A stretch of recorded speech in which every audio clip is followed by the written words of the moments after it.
વડાપ્રધાન નરેન્દ્રભાઈ મોદીએ આજે ગાંધીનગરમાં 5 નવા મેટ્રો સ્ટેશન્સવાળા રૂટનું ઉદ્ઘાટન કર્યું હતું.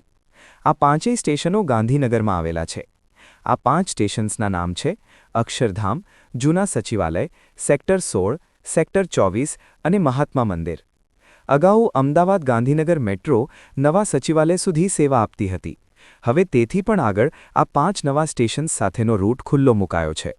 નવા સ્ટેશન્સની વધુ વિગતો જોઈએ તો હાલના સચિવાલય મેટ્રો સ્ટેશન પછી પહેલું નવું મેટ્રો સ્ટેશન અક્ષરધામ છે.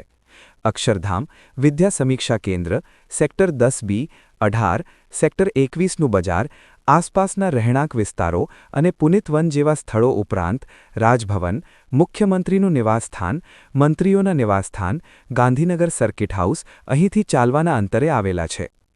આ પછીનું મેટ્રો સ્ટેશન જૂના સચિવાલયનું છે.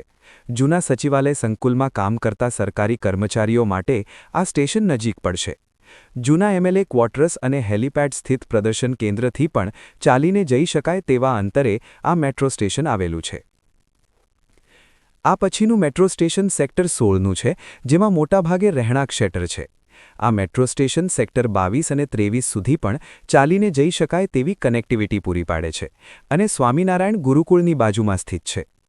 ત્યાર પછીનું મેટ્રો સ્ટેશન સેક્ટર 24નું છે, જ્યાંથી VPMP polytechnic, LDRP institute of technology and research, industrial training institute sector 15 અને Gujarat engineering research institute GERI જેવી શૈક્ષણિક સંસ્થાઓ સુધી ચાલીને જઈ શકાય તેમ છે.